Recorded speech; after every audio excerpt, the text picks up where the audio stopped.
Hola Belén, bueno, muchísimas gracias por llamar. Bueno, que en principio, Sí, sí, ¿qué te parecen estas ideas sí, que...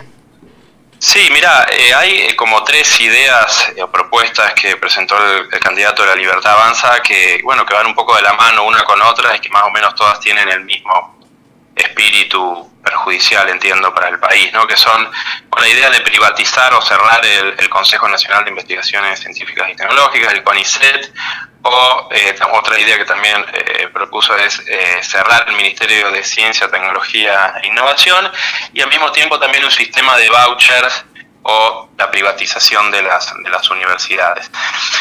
Y bueno, ¿por dónde empezar, no? Porque son tantos Claro. frentes que había. Además de esto, bueno, también obviamente, como ustedes habrán escuchado, plantea cerrar el Ministerio de Salud, Ministerio de Educación, Ministerio de Ambiente, bueno, una serie de privatizar YPF, bueno, cosas que uno ya creía que no iba a escuchar en su vida, pero bueno, las tenemos que escuchar y procesar y entender, y bueno, y saber, bueno, por qué estas ideas pueden llegar a tener algún asidero, o puede haber gente que pueda creer en esas alternativas, ¿no?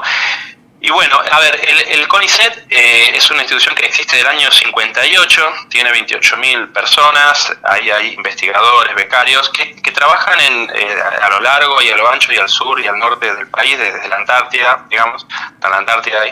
Y bueno, y lo que hacen es justamente son empleados públicos, son empleados del Estado que tienen su función principal investigar y son personas que, si hay un organismo que es transparente en el Estado, te diría de los más transparentes, justamente el CONICET, porque, bueno, hay todo un procedimiento para poder entrar. Para empezar hay que ser doctor, entonces hay que tener una formación importante.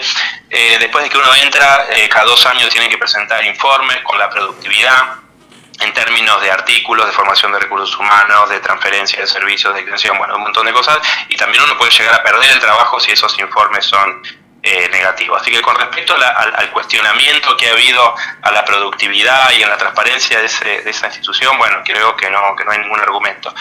Y después también comentar que no es la primera vez. Nosotros nos reunimos el viernes pasado ahí en el CCT Patagonia Norte, en la calle en la avenida Pioneros.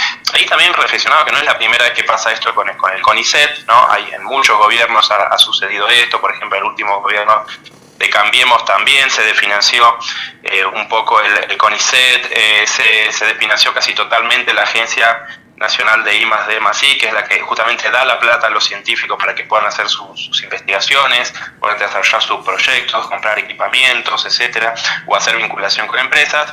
Y bueno, recién en este gobierno se recuperó y se está volviendo los parámetros del 2015, ¿no?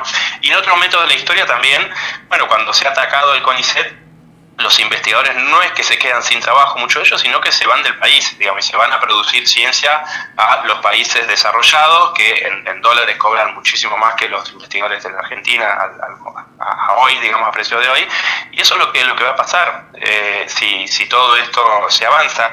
Y bueno, y eso sería un perjuicio, no solamente, a ver, no es una cuestión corporativa, que los científicos salen a manifestarse a través de distintos medios para cuestionar estas medidas, sino que también salen porque está en riesgo el país directamente y el futuro del país. Digamos, hay un montón de ejemplos de investigadores que trabajan en las universidades, porque el 80% de los investigadores del CONICET y los becarios trabajan en las 60 universidades que están en el país, otros tanto trabajan en el INTA, en el INTI, en la CONEA, en la CONAE, etcétera.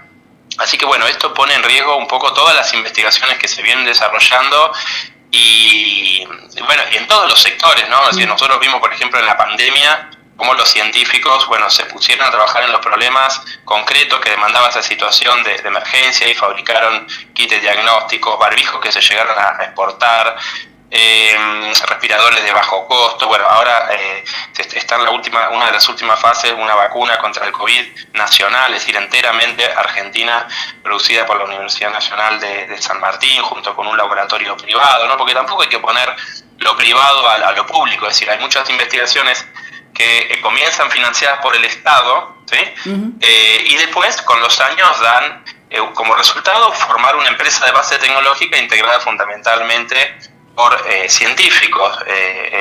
Tal es así que la semana pasada un investigador que se llama Rubinstein, sí, creo que, bueno, un investigador, ahora me olvidé el nombre, formó una empresa que se llama Galtec, Gabriel Rabinovich, una empresa que se llama Galtec, con una proteína, digamos, todo surge a partir de una proteína que él descubrió en la década del 90, y esa proteína inhibe los tumores y puede favorecer el tratamiento de enfermedades autoinmunes, ¿no? Entonces, tener una empresa así que en poco tiempo puede dar resultados, bueno, nos va a permitir atender a nuestros pacientes a un menor valor que si tuviéramos que importar ese fármaco, ese principio activo de otro país, ¿no? Es decir, y nosotros tenemos, bueno, muchos ejemplos acá en Bariloche, bueno, con INVAP también, que ha hecho satélites, radares, por ejemplo, tenemos muchos radares producidos por INVAP desde la década de los 2000 y que están en los aeropuertos y que nos permiten volar y que los aviones no choquen y que todo el sistema civil de aviación funcione perfecto, pero eso fue por una decisión política del Estado argentino en la década de los 2000 de decir, bueno, no queremos radares argentinos, porque nosotros durante todo el siglo XX usamos radares que eran de Gran Bretaña, de Estados Unidos, de otros países de Europa, y después estábamos condenados a pagar durante décadas el mantenimiento de esas tecnologías, ¿no? El hecho de tener tecnologías propias, como los satélites, los radares, etcétera, eso nos da independencia y nos permite orientar esos desarrollos tecnológicos a nuestros problemas, porque por más que se diga que la ciencia es universal, también hay muchos estudios de las ciencias sociales sobre la ciencia y la tecnología que prueban que el contexto, es decir, que los científicos son seres humanos como cualquiera y están influidos por las cuestiones, por los problemas que hay en el contexto, por las agendas que plantean las clases políticas, los ministerios, etcétera. Entonces terminan produciendo cosas que tienen que ver con la solución de problemas de su sociedad y con las matrices tecnoproductivas propias de su región. Claro. Así que bueno, si uno también creo que tiene que hacer una autocrítica. Hay cosas que uno podría mejorar en el CONICET, en las universidades, bueno, en un montón de cuestiones del ámbito público, pero una cosa es decir, por ejemplo, uno podría decir, bueno, podríamos orientar más la ciencia hacia los problemas más acuciantes que tenemos los argentinos. Seguramente sí, seguramente habría que hacer más instrumentos para que las investigaciones se centren más en la agenda de los ministerios, de los distintos ministerios sectoriales, o que haya más fondos para problemas que han sido detectados, por ejemplo, por el plan de ciencia y tecnología que hizo el Ministerio de Ciencia y Tecnología, o que la ciencia sea más federal y que no pase que el 80% de los recursos estén en Buenos Aires, Córdoba y Santa Fe, y de los investigadores del CONICET, ¿no? Entonces, bueno, hay cosas para mejorar un montón, digamos,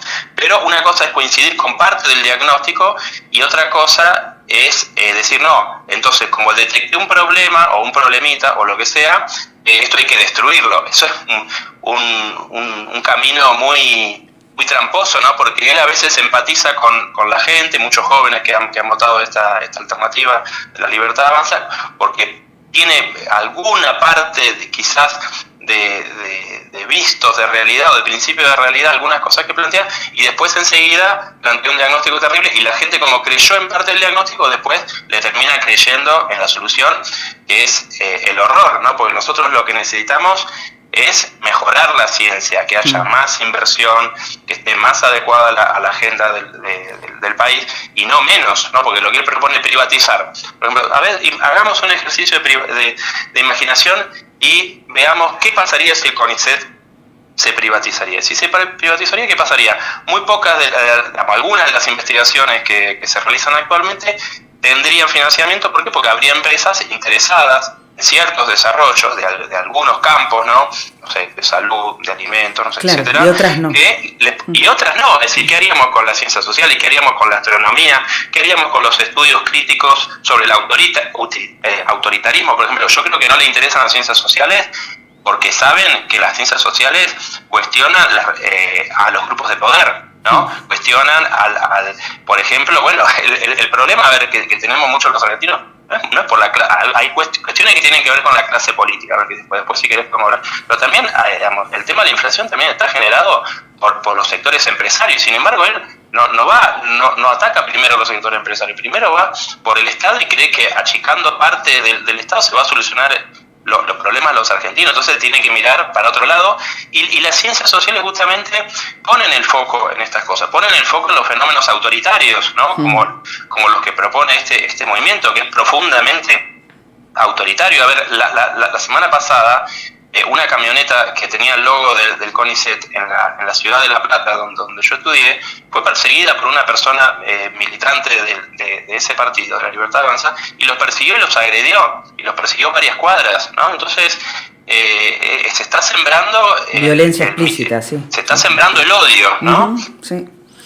Entonces no se entiende cómo los problemas se van a solucionar desde el odio, digamos, y también desde el conocimiento. Es decir, una persona que se postula para gobernar un país tiene que conocer mínimamente las instituciones, y si dice que le interesa el desarrollo económico o traer dólares al país, ¿cómo va a destruir una institución, digamos, o la ciencia que el año pasado logramos exportar 8.000 millones de dólares en la economía del conocimiento, es decir, en servicios y en bienes que tienen ciencia atrás? Digamos, estamos matando la gallina a los huevos de oro. Defender la ciencia y la educación es defender la soberanía, defender la vida misma, ¿no? También sí, en relación al desarrollo que hace la ciencia, la educación pública acá en el país.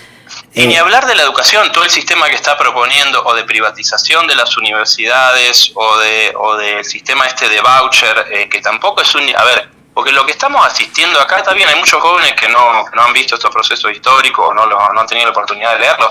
Eso es una cosa que existe en la década de los 60, que lo inventó el sistema de voucher Milton Friedman de la escuela de Chicago, el economista, que se probó en muy pocos países y que fracasó en todos. Es decir, en Chile, por ejemplo. Claro, se probó en Chile primero y después. En el gobierno de Pinochet, bueno, recién ahora están saliendo los chilenos de ese sistema nefasto, digamos, que llevó que la mayoría de las familias se endeuden, ¿sí?, por décadas. Las familias que podían pagar un copago podían acceder a una mejor educación que otra. Entonces se generó todo un sistema de segmentación social a través de la educación, y que ni siquiera fue bueno en la calidad, porque se deterioró la calidad del sistema público y la calidad del sistema privado, y los privados no querían aceptar a las familias de condiciones pobres porque no podían pagar el copago. Entonces seleccionaban a las familias de clase alta que podían pagar. Un sistema totalmente perverso que va muy en contra de lo que viene haciendo la Argentina en las últimas décadas, de que tenemos más de una universidad por provincia en muchos casos, donde la universidad está en la puerta de la casa casi de los estudiantes, y que pueden acceder libremente. Pues ellos dicen, no, que le vamos a dar un voucher a la familia y van a elegir libremente. Las familias ya eligen, por ejemplo, la universidad, que es lo que me toca a mí, lo que más conozco. Entonces ahí ya no tiene sentido ni el diagnóstico ni la solución, ni nada, ¿no? La verdad que venden cosas viejas como en un envase nuevo, sí, creyendo que están inventando algo, y mezclan cosas. No vamos a usar una parte del sistema de Chile con una parte de Suecia, con una parte... Sí. Y ni siquiera las leyes nacionales permiten hacer eso, porque la educación, por ejemplo, primaria y secundaria, está delegada en las provincias. Entonces el presidente no puede decir cómo van a funcionar las escuelas, ¿no? Esperemos no llegar a ese escenario. Está bueno dar cuenta de ese panorama posible. Se está en la cuenta regresiva para no llegar a ese panorama. Diego Aguiar, vicerrector de la Universidad Nacional de Río Negro, sede andina, agradecemos mucho este tiempo para dialogar con nosotros lesotres. Bueno, muchísimas gracias, y no hay que perder la esperanza, y hablar con todos, con los vecinos, con los parientes, y bueno, ir contando estas cosas, la gente que hemos vivido los 90, por ejemplo, contar lo que fueron las privatizaciones, las consecuencias malísimas que trajo para el país, perder aerolíneas, perder YPF, etcétera. Así que bueno, creo que hay que contar cosas porque hay que desenmascarar estos discursos.